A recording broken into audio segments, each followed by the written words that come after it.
High interest credit cards are destroying emergency savings. Bankrate recently issued a report that found out that 36% of Americans owe more money on their credit cards than they actually have saved in a bank. That is the highest percentage that Bankrate has recorded in over their 12 years of polling. Because of that, I want to share with you how just by shifting your mindset, finding a new way to extend your paycheck, and concentrating on a proven strategy, not only can you get out of debt and build emergency savings, you can also get ahead financially in less time than you think. Hi, I'm Nicole, one of the Wealth Twins, and on this channel, we talk about money and long-term investing. So if that sounds like something you're interested in, please consider subscribing to the channel. Now, credit cards might seem like a convenient way to buy what you want when you want, but the way the payment plan is set up, it is actually meant to keep you trapped. You work hard for a living and you receive a paycheck for the hard work you do. However, that paycheck is finite and we have to make decisions as to what we're going to do with the money that we've actually earned. High interest rate credit card companies make the minimum payment affordable enough so that you can decide to pay them with the money you make rather than you saving a portion of that money for your financial security. Now, it's easy to dismiss the decision to use credit cards because it seems like it's a good trade-off because you have the ability to access a large sum of money that you can use immediately at your discretion, but only have to pay back the loan in installments that the company breaks down for you neatly in a nice little statement. However, that statement, like I said earlier, is a trap. When you get your statement from the credit card company, it breaks down the money you owe, the APR that you have to pay back, that's the percentage rate, and the minimum amount you need to pay. What that statement doesn't show you is the effect that that purchase has had on your life in terms of opportunity and also time costs. Those are hidden costs. Since our checks are finite, like I mentioned earlier, anytime you have to pay a credit card bill, in order for you to pay it, you have to take the money from somewhere else, and that somewhere else, in the case of 36% of Americans, it seems to be from their emergency savings. Now, you might say, I can see and touch what I went into debt for, but why do I need to just save for emergencies? What do I get out of it? Well, you get the power to turn something that could be a financial disaster into a minor inconvenience. Prioritizing your emergency savings over continuing to use your credit card will be difficult at first, I'm not gonna lie. And you will most likely not see the benefits of doing it right at the beginning. But just like that minimum payment is designed to trap you in a vicious cycle, the payments you make to your emergency savings will begin to free you because the action of savings creates a virtuous cycle. At first, you will only be able to save enough to cover one of your bills, then some of your bills, and then all your bills for at least a month. And then as that cycle continues and that flywheel starts going, you'll get to the point where you actually reach the point where you will have enough money saved for emergencies and your short-term goals. And then you'll be able to find new opportunities where you can put your money to work.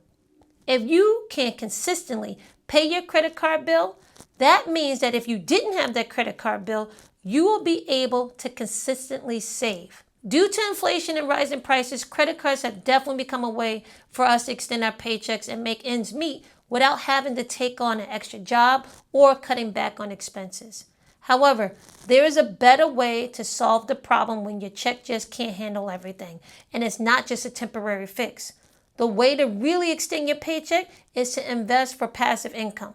When you invest for passive income, you can get a consistent stream of money that doesn't rely on you having a job or working harder at the job you do have. Passive income could come from many different investments such as real estate and even more conveniently from the stock market.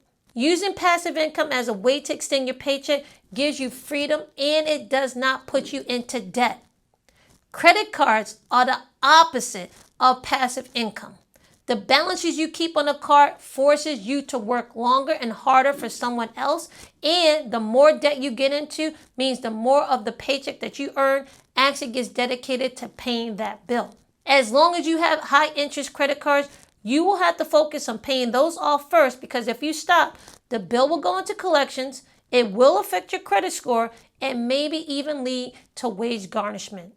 Now, when you extend your paycheck through investing for passive income, you start using your money as a tool to not only save money for the future, but to also use it as a way to relieve financial stress. Passive income is long-term and it's a superior method to extend your paycheck and can help you pay for the things you want when you want them. If there's one thing that you can get from this video, please let it be this. Passive income is sustainable, while credit cards are only sustainable as long as you have your job. The same way that the more you pay in your credit card, the debt goes down, that's the same way when it comes to passive income. The more you put into investing in order to increase your passive income, the more that passive income will increase. I really hope that you make passive income your goal and realize that credit cards aren't really serving you as well as you think they are in the long run.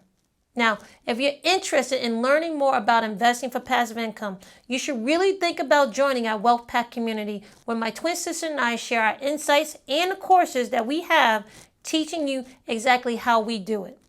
Now, if you want to get out of high interest credit card debt and want to increase your emergency savings so that you can then start funding longer term dreams with passive income, then I have a 4-step strategy that I would like you to use.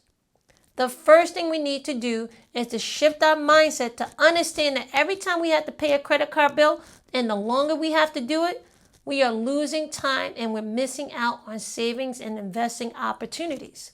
If we are able to do that, then the decision to use a credit card will be harder for us to make. Now, once you have that frame of mind, I want you to also look at the expenses that you actually have in your credit card and see if you are actually using your credit card to pay for necessities or you're just using it to pay for nice to haves. Now, even though this exercise may not be fun, it's an exercise you need to do because it will show you if you should be going on a spending freeze or you actually might need to try to find a way to lower some of your expenses. I know when I did this, it was eye-opening and it helped me to commit to change. So hopefully, I hope the same thing will happen for you. Number 2, get a balance transfer card and transfer your high interest debt to that balance transfer card and start paying down the debt while at the same time trying not to make any new purchases, okay? Balance transfer cards are a great way to get more of your payment that you're sending into the company to actually go towards paying down your debt and not using the majority of that money to actually going towards paying the interest. Now, just be aware, you have to pay off your balance during the promotional period because if not, you're just going to have another high interest credit card on your hands, okay? So if you're going to use the balance transfer card, use it to pay down debt and do it within that grace period. I will put a link to some balance transfer card sites in the description of the video so that you can research and see which one might be best for you. 3, do what you have to do to save $1,000 as quickly as you can. Based on my experience, it really is too overwhelming to actually tell someone to save 6 months of expenses right off the bat because especially when you have credit card debt, because a family of 4 can easily have monthly expenses between $7,000 and $10,000. So instead of focusing on something that can be so overwhelming, try to save between $1,000 and $1,200. That way you can handle a minor emergency without reaching for your credit card. Now, I have to warn you, I don't know what it is, but once you start trying to commit to saving, something weird is going to happen. It's going to seem like the universe is against you because something's going to break. A tire's going to go flat. You might get right to that $1,000 and all of a sudden you're going to have an emergency that's going to wipe it out or close to it. But I'm telling you, just stick with it and just pay off whatever that emergency is that took it out and just go back to trying to save $1,000 as quickly as you can, okay? Once you get past that little disruption and you save $1,000, that will show that you're committed to saving. And I'm telling you, saving money from that point will get easier. On top of that, once you have that $1,000 saved, you will give yourself a little breathing room, and that's exactly what we're looking for. Number 4, practice patience with yourself. You did not get into debt overnight, so don't really expect to get out of debt overnight either. All you have to do is stick with the plan and try to win the day.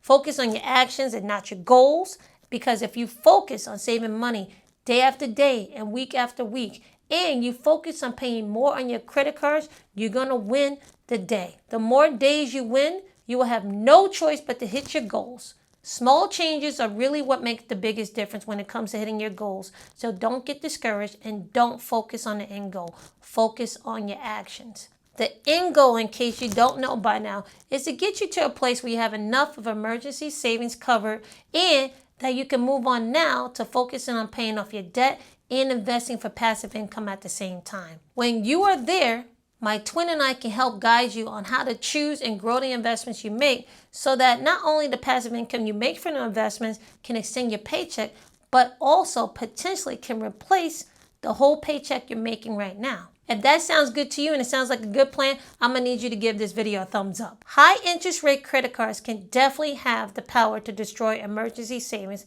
and there's no doubt about it. But with the right mindset shift, awareness of better financial options to extend your paycheck, and a good strategy, it does not have to be a permanent situation. It just has to be a detour on a road for you to build wealth. If you enjoyed this video, check out the descriptions for ways to connect with us and also watch some more of our videos. Until the next time.